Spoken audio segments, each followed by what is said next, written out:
가난한 이민자 상인의 아들로 태어난 이 세계적으로 유명한 호텔 왕이 되었던 콘레드 힐튼이라는 사람의 일화입니다. 우리나라에도 힐튼 호텔이 있습니다만은 이 힐튼 호텔을 창업한 이 콘레드 힐튼 회장의 그 일화죠. 어린 시절 믿음이 참 좋고 기도하는 어머니로부터 늘 이런 말을 들었다고 합니다. 네가 장성하면 나도 내 아버지도 내 형제들도 모두 내 곁을 떠나게 될 것이다. 그렇다고 내가 혼자 되는 건 아니다. 왜냐하면 늘 너와 동행해 주시는 예수님이 계시기 때문이다. 그러니 그분께 모든 걱정과 근심을 맡겨라. 그러면 그분이 너에게 힘과 용기를 주실 것이다. 어린 시절부터 어머니가 늘 이런 믿음을 심어 예수님을 의지하도록, 하나님을 의지하도록 그런 말을 했습니다. 어린 힐튼은 그 당시에 이런 어머니의 이야기가 도대체 무슨 이야기를 잘 몰랐어요. 귀에 들어오지 않았습니다. 세월이 흘러 그는 장성하여 기업을 경영하는 사업가가 되었습니다.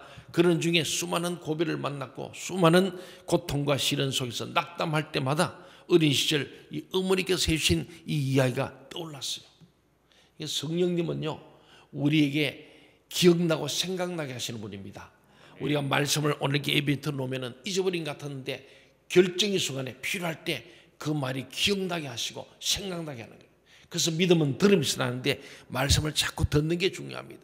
들으면 잊어버린 것 같은데 필요할 때 기억나고 생각하는데 이 콘레드 힐튼에게도 어렵고 힘들 때에 그 어머니 했던 말씀이 그때 기억나면서 모든 부모 형이 떠나도 나와 함께하는 분은 예수님이다. 그 마음이 깨달아진 거예요. 예수님 그분이 나와 함께하는 임마누엘 하나님을 믿게 된 거예요.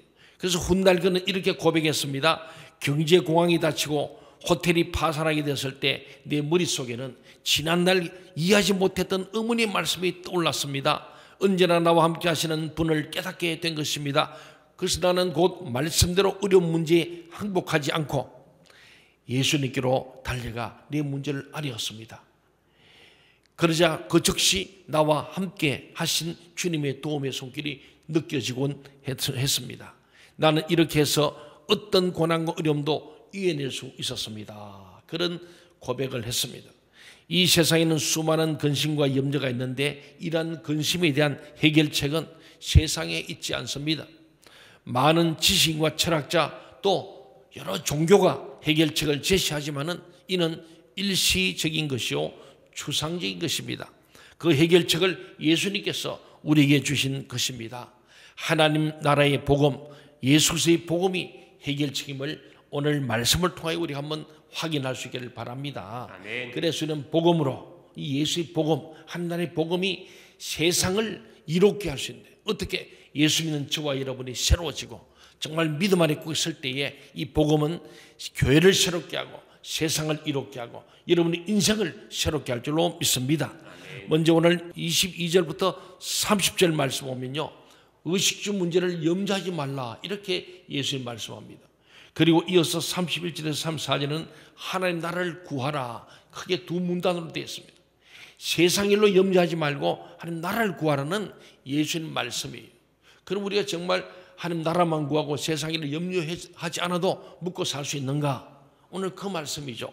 먼저 우리 오늘 본문인 누가복음 12장 22절부터 23절 두 절 말씀을 다 함께 한번 읽어보겠습니다. 시작. 또 제자들에게 이르시되 그러므로 내가 너희에게 이르노니 너희 목숨을 위하여 무엇을 먹을까 몸을 위하여 무엇을 입을까 염려하지 말라. 목숨이 음식보다 중하고 몸이 의복보다 중하니라. 예. 아멘. 우리 육신을 가진 우리는 이 세상에 사는 동안에 먹을 것, 입을 것, 거처할 곳이 필요합니다. 사람이 그런 문제를 염려하는 것은 미래의 불확실성 때문입니다. 그러므로 의식주 문제를 염려하는 것은 당연하게 보입니다.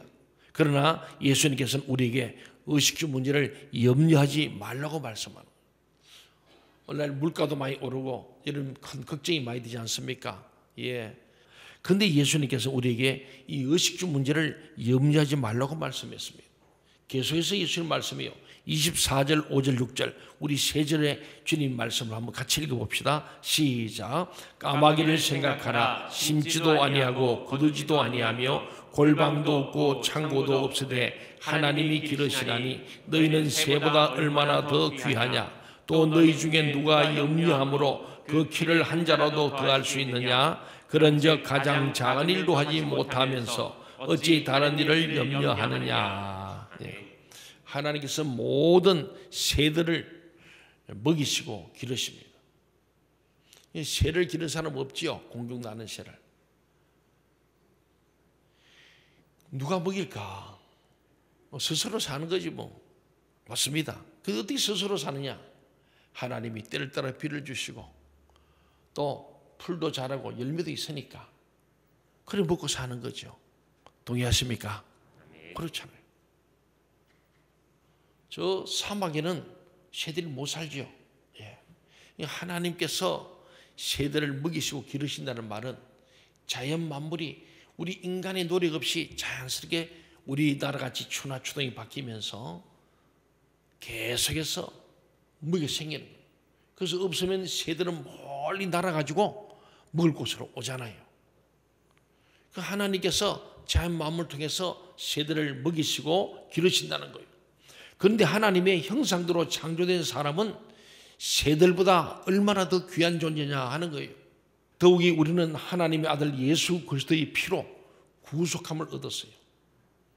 요한복음 3장 10절 말처럼 하나님이 세상을 오늘 저와 이름을 이처럼 살았다. 어떻게? 하나님의 독생자 예수를 우리 위해서 내어놓고 십자가에 못 박아 피 흘려 죽기까지 저와 여러분을 사랑하시다. 아멘. 동의하십니까? 아멘. 어떤 나무나 새들을 산 게 아니고 하나님 형상대로 지음받은 하나님의 자녀인 저와 여러분, 이 인간을 위해서 예수의 피로 우리를 구속하신 이 놀라운 사건을 안다면은 보잘것없는 새들도 먹이시는 하나님께서 우리들을 먹이시지 않겠느냐 하는 겁니다. 또 우리가 무엇을 염려한다고 우리의 이 키를 한 자로 다 하긴자 됐지만은 원문을 제대로 해석하면은 우리의 생명의 기간을 조금이라도 더 연장할 수 있겠느냐 그런 말이에요. 우리의 생명을 연장하지 못합니다. 하나님 부르시면 가야 돼요. 지난주의 말씀처럼 아무리 곳간에 많은 걸 재물을 쌓아놔도 오늘 밤 내 영혼을 거두가면 그것이 네 것이 되겠느냐. 우리의 생명 하나님께 있습니다. 아멘. 젊다고 안 죽는 게 아니에요. 건강하다고 죽지 않는 게 아닙니다. 우리는 아무도 몰라요. 언제 우리의 생이 끝날지는 아무도 모른다. 뭐 날마다 태어나기도 하고 죽기도 합니다만 여러분들이 특별한 관계에 있는 가족이라든지 아주 가까운 분들이 갑작스런 죽음을 맞으면 굉장히 당황해하고 황망해합니다. 우리는 우리의 생명을 한 시간도 연장하지 못하는 게 우리 인생입니다. 믿습니까? 아멘. 예. 그래서 예수님께서 계속해서 또 말씀해 27절 28절 한번 읽어볼까요? 시작. 백합화를 생각하여 보라. 실도 만들지 않고 짜지도 아니하느니라. 그러나 내가 너희에게 말하노니 솔로몬의 모든 영광으로도 입은 것이 이 꽃 하나만큼 훌륭하지 못하였느니라. 오늘 있다가 내일 아궁이에 던져지는 들풀도 하나님이 이렇게 입히시거든 하물며 너희일까 보냐. 믿음이 작은 자들아. 예. 오늘 염려는 마지막 말처럼 믿음이 작은 자에게 염려가 있다. 그런 말씀으로 연결할 수 있습니다. 자연 만물 속에 나타나 있는 하나님의 창조의 솜씨는 인간이 자기 지혜로 만든 그 무엇보다 뛰어납니다. 공중 나는 새를 얘기하시고 그 다음에 들의 백합하면 천지를 창조해 빛이 있으라 하시고 하늘을 만드시고 또 바다를 만드시고 땅을 만들잖아요. 하늘에는 새들이, 바다에는 물고기가, 땅에는 짐승들이 있도록 또 식물들이 있도록 하나님이 부족함이 없도록 만드신 세상이죠.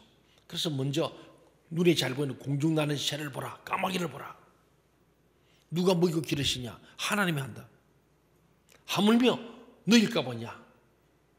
내 독생자 예수를 십자가에 피 죽기까지 너희를 구하려고 너희들을 살리려고 내 아들 독생자를 죽였던 내가 너희들을 사랑하지 않겠냐? 이 새들보다 두 번째, 땅에 있는 백합 봐봐라.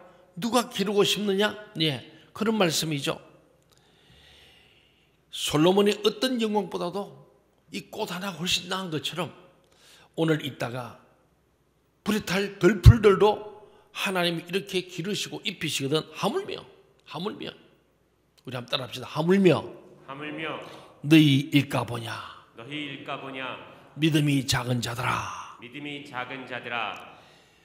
우리가 하나님을 진짜 큰 믿음으로 믿으시면은 하나님 믿어지고, 하물며라는 말씀 앞에서 그렇습니다. 까마귀도 들풀도 기르시고 보호하시는 하나님 형상대로 지음받은 나를 하나님께서 어찌 버리시겠습니까? 하나님 반드시 나를 책임지시고 나를 사랑하시고 축복할 줄 믿습니다 하는 믿음이 여러분에게 있어지기를 바랍니다. 아멘. 그렇습니다. 하나님께서는 정말 우리에게 말씀하는 거예요. 우리는 하나님께서 자연 만물을 먹이시고 입히시는 것을 보면은 그가 우리를 먹이시고 입히실 것이 분명합니다. 더욱이 우리가 무엇을 염려한다고 이룰 수 있는 것이 없다는 것을 생각한다면은 우리는 염려하지 말아야 합니다. 저는 평균 키에 해당됩니다. 제 연배에 비해서는 아주 크지도 않고 적지도 않고 평균입니다. 우리 애들은 자기 나이에 비해서 평균보다 좀 작아요. 한 10cm 더 크면 좋겠다고 기도했는데 아직도 응답이 없어요. 정말 키를 한 자는 더 할 수 없는 거예요. 예, 우리의 생명을 연장할 수도 없습니다. 우리가 원하는 바는 있어요. 희망사항이 있지만은 희망대로 안 됩니다. 너희가 작은 일도 마음대로 못하는데 어떻게 큰일 날 수 있겠냐? 주님 말씀하지 않습니까? 그래서 주님께서는 뭐니 뭐해도 우리가 무엇 염려한다고 되는 게 아니다. 염려하다 보니까 불면증이 걸리고, 염려하다 보니 소화불량 걸리고, 신경성 쇠약이 걸리는 일들이 얼마나 많습니까? 결국은 하나님을 믿는 믿음이 크짐으로 말미암아 염려는 줄어들 줄로 믿습니다. 믿음과 염려는 반비례하는 거예요. 믿음이 커지면 염려는 없어지고, 믿음이 작아지면 염려 커지는 거예요. 염려한다고 되는 게 없습니다. 오늘 주님 그 말씀 우리에게 강조하는 거예요. 계속해서 29절 3절 말씀 또 말씀합니다. 너희는 무엇을 먹을까 무엇을 마실까 하여 구하지 말며 근심하지도 말라. 이 모든 것은 세상 백성들이 구하는 것이라. 너희 아버지께서는 이런 것이 너희에게 있어야 할 것을 아시느니라. 아멘. 세상 백성들은 무엇을 입을까 마실까 염려하지만은 하나님을 아버지로 섬기는 너희는 그러지 말라 하는 거예요. 왜? 아버지가 아신다. 아멘. 너희가 탐욕 때문에 탐욕을 못 부려서 더 갖고 싶어서 안달이지, 일용할 양식은 내가 반드시 준다 하는 말씀이죠. 의식주의 염려는 하나님을 모르는 이 세상 백성들이 구하는 겁니다. 이방인들이 구하는 거죠. 그들은 오직 모든 문제를 자신들의 힘을 가지고 해결하려고 염려하고 동분서주합니다. 왜? 도울 자가 없으니까. 그러나 하나님께서 온 세상을 주관하시고 다스리심을 아는 하나님의 백성 그리스도인 오늘 저와 여러분은 그렇게 해서는 안 된다고 예수님은 다놓고 말씀합니다. 하나님께서는 의식주의에 필요한 것들이 우리에게 있어야 될 줄을 알고 계십니다. 아신다니까요. 아멘. 아이고 목사님 다 아니까 기도 안 해도 되겠네. 그렇지 않습니다. 아시는데 구하고 자꾸 두드리는 거예요. 왜냐하면 구했기 때문에 하나님께 구함으로 주어질 때 하나님이 주셨다고 인정하는 거예요. 구하지 않는데 주면은 자기가 잘난 줄 알아요. 아주 그냥 떨어진 줄 알기 때문에 하나님은 그래서 내가 다 알고 있어. 준비하고 있어. 언제든지 줄 준비해야 되는데 다만 구하고 찾고 두드리라. 그럼 너에게 주겠다. 우리는 하나님을 찾아야 되고 하나님께 부르짖어야 합니다. 콘레드 힐튼 회장이 어머니의 말씀 듣고 경제공황 있을 때 호텔이 부도가 나고 파산이 왔을 때 그때 위기 있을 때 어머니의 말씀이 기억나고 깨달아졌어. 주님을 찾았더니 주님께서 그때마다 문제를 풀어가신 것을 느끼고 체험했다는 간증 아닙니까? 여러분 이런 간증이 있기를 바랍니다. 아멘. 하나님께서는 의식주의에 필요한 것들이 우리 있을 줄을 알고 계십니다. 그는 영의 세계만 창조하신 분이 아니고 물질 세계도 다 창조하신 거예요. 천하 만물을 다 창조했습니다. 그는 우리에게 영혼의 구원과 천국만 주지 않으시고 이 세상에서 육신에 필요한 것도 주십니다. 우리는 먹을 것과 입을 것과 거처할 것 때문에 염려하지 맙시다.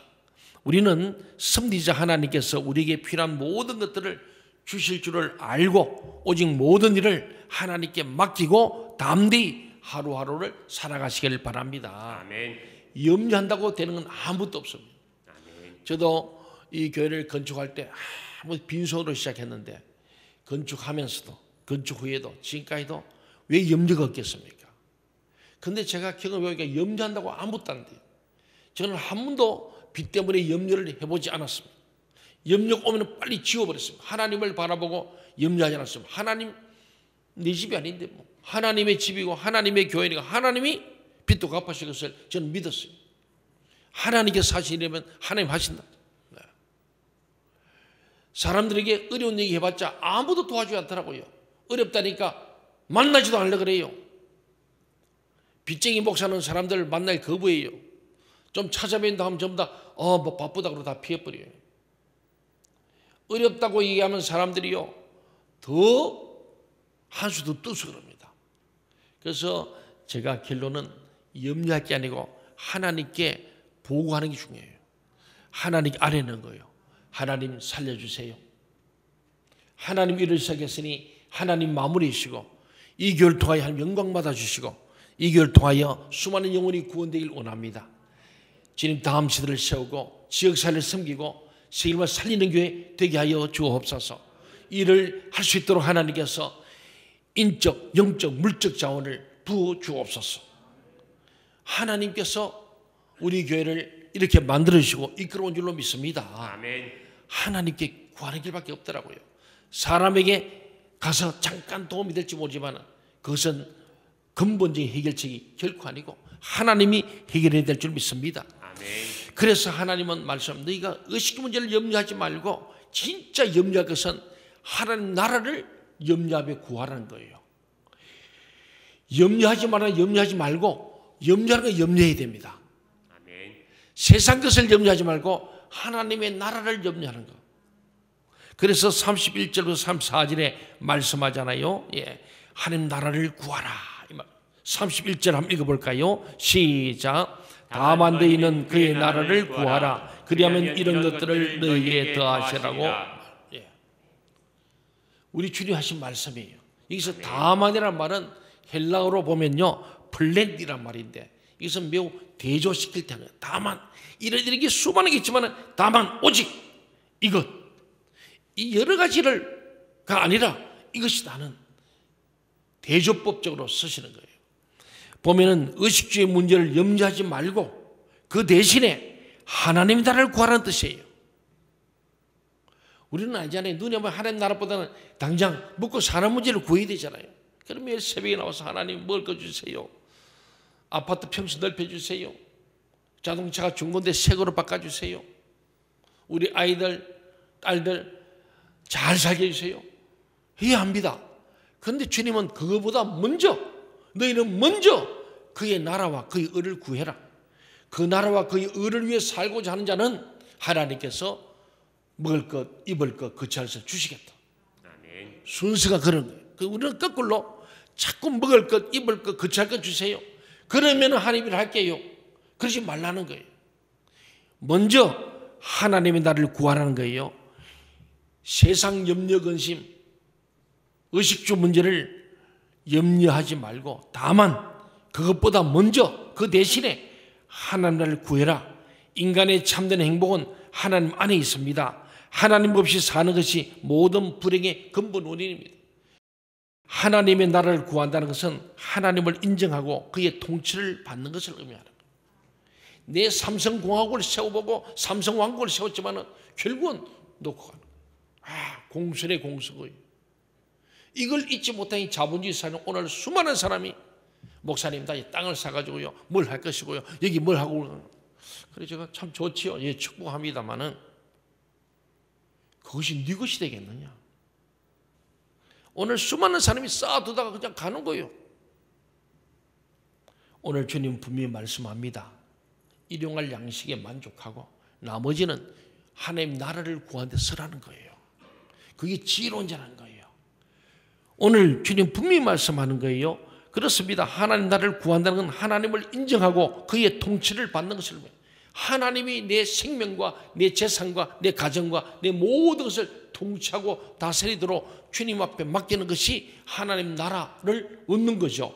그것은 하나님을 믿고 섬기며 사랑하고 그의 뜻을 즐거이 따르는 것이고 경건하고 거룩하고 의롭고 선하고 진실하게 사는 것이 하나님 나라를 구한다는 거예요. 우리가 하나님의 나라를 구하며 살면은 하나님께서는 우리에게 필요한 의식주에 관한 모든 것을 주실 겁니다.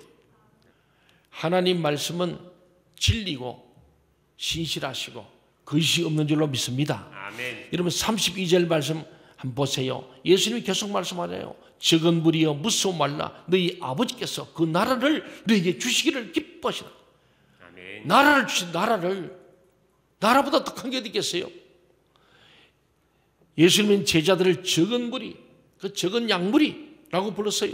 왜? 그들은 세상의 많은 사람들에 비해 너무 적은 수의 무리입니다. 더욱이 물질 만능의 시대에 가난한 자와 부한 자의 격차가 더 심해지는 오늘 빈부격차가 심한 오늘 이 시대에 물질을 초월하며 사는 성도들은 세상적으로 보면 우리가 때로는 물질 세계에서는 위축될 수도 있을 겁니다. 그러나 예수님께서는 무서워 말라, 두려워 말라, 부러워하지 말라. 그것 때문에 주눅들지 말라. 그런 말씀이에요. 천국은 이 세상과 비교할 수 없이 복되고 가치 있는 곳이기 때문입니다. 우리가 천국의 행복과 가치를 바로 안다면 우리는 결코 찬란해 보이는 이 세상의 영광으로 인하여서 위축되지 않는 거예요. 여러분, 우리가 이 땅을 살면서 이 세상의 영광에 위축되거나 주눅들지 말고 무엇을 먹을 입어 마실까가 아니라 그런 염려하지 말고 하나님 나라를 구해라. 그럼 너희가 이 땅에서도 잘되고 하나님 나라에서도 영원히 잘될 것이라 말씀하지 않습니까? 그렇습니다. 하나님께서는 그 나라를 우리에게 주시기를 기뻐하신다. 하나님 나라를 주시는데 세상 나라를 바꿀 수도 없는 비교할 수 없는 주시는데 우리는 하나님과 천국을 확신하고 기쁨과 담대함으로 주님을 믿고 따라야 할 줄로 믿습니다. 아멘. 33절 34절 우리 같이 한번 읽어봅시다. 시작. 너희 소유를 팔아 구제하여 낡아지지 아니하는 배낭을 만들라. 곧 하늘에 둔 바 다함이 없는 보물이니 거기는 도둑도 가까이 하는 일이 없고 좀도 먹는 일이 없느니라. 너희 보물 있는 곳에는 너희 마음도 있으리라. 아멘. 하늘에 둔 바 다함이 없는 보물, 그것은 그 보물이 있는 곳에 너희 마음도 있다. 하나님 나라를 구하는 자에게는 우리의 마음도 우리 영혼도 거기에 있다는 그 말씀이죠. 그는 하나님, 예수님께서는요, 하나님의 나라를 구하는 삶은 구제하는 삶에서 가르치는 거예요. 껑축 뛰어서 너희 소유를 팔아 구제하라. 그러면 낡아지지 않은 배낭을 만들게 된다. 그런 말씀입니다. 우리는 재산을 자기 행복을 위해 축적만 하지 말고 재산을 팔아 가난한 자들을 위해서 사용해야 합니다. 이 세상만 아는 자들은 자신의 행복과 즐거움을 구하며 살 것입니다. 지난주에 했지만은 이 세상에 즐겁고 연락을 저기다가 나는 그렇게 영원히 아주 행복히 살 것이라고 부자가 선포하고 그렇게 희망했지만 하나님이 즉각적으로 부자야, 오늘 밤 내 영혼을 내가 데려갈 것인데 그러면 이 모든 재물이 누구시 되겠느냐? 그러지 않아요. 이 세상만 아는 사람은 자신의 행복과 즐거움을 구하며 삽니다. 그러나 천국의 소망을 두고 사는 성도는 사는 방식이 달라야 합니다. 그는 주의 명령대로 구제의 일에 힘쓰며 살 것입니다. 탐심을 버리는 자만이 주의 명령에 복종할 수 있을 겁니다. 모든 물질이 하나님의 것이므로 성도는 이 명령에 복종하고 실천해야 합니다. 뭘 많이 남겨서 자식의 유산을 주고 싶은 마음도 있죠. 그건 나쁜 건 아닙니다. 그러나 주님은 그런 말씀하지 않습니다. 부자가 주님 와서 영생을 어떻게 했습니까? 네 재산을 팔아 구제해라. 심히 근심하며 돌아갔더라. 오늘 우리 자본주의 사는 우리 모든 그리스도인들도 예외가 아니죠. 그러나 우리 천국의 소망을 둔 저와 여러분은 사는 방식이 좀 달라야 한다는 말씀이죠. 구제의 대상은 우선 교회 안에 있는 가난한 자들입니다. 내 주변의 성도들의 가난한 자들을 구제하는 일. 초대교회는 이것을 실천했습니다. 그래서 사도행전 2장에 보면 유무상통, 가진 자가 가난한 자에게 나눠주고 다 유무상통, 물물교환. 그래서 그 당시 가난한 자가 없었더라. 그 초대교회는 떡을 떼며 서로 교제하며 늘 하나님을 찬미함으로 세상 사람 칭송을 받았더라. 그렇게 되어 있습니다. 구약의 11조 규례의 모범을 따라서 신약교회의 전임 사역자들은, 구약에는 제사장들에게 11조를 줬거든요. 그래서 전임 사역자들은 세상 직업을 버리고 복음 사역에 전적으로 헌신한 자들인 만큼 교회가 그들의 필요를 공급하는 것은 합당한 일이다. 성도들이 하나님의 뜻을 따라 전도와 구제 일에 자신의 돈과 재물을 쓰는 것은 낡아지지 아니하는 주머니를 하늘나라에 만드는 것이라고 말씀합니다. 이 땅의 것은 언제든지 부도날 수도 있고 주식이 올라가다 내려가기도 하고 부동산이 올라가다 내려갑니다. 아파트 열심히 연끌을 해놨는데 이자가 올라가니까 지금 다시 또 내놓으니까 난리지 않습니까? 세상 계속 변합니다. 그런데 낡아지 않고 변하지 않는 하늘의 주머니, 축복의 창고에 쌓아두는 자가 지혜로운 자라고 말씀합니다. 우리의 보물이 있는 곳에는 우리의 마음도 있다. 결국은 그래요. 사랑하는 여러분, 그렇습니다. 우리의 보물이 있는 곳에 우리의 마음도 있다. 바꾸면 우리의 마음 있는 곳에 물질도 온다. 우리는 세상의 의식주의 염려를 버리고 오직 하나님 나라를 구해야 합니다. 그것은 하나님을 믿고 그의 말씀에 순종하는 것을 말합니다. 또 그런 자들은 주의 명령대로 이 세상에서 구제하기를 힘써야 합니다. 공급자이신 하나님을 신뢰하시기를 주의 이름으로 축원합니다.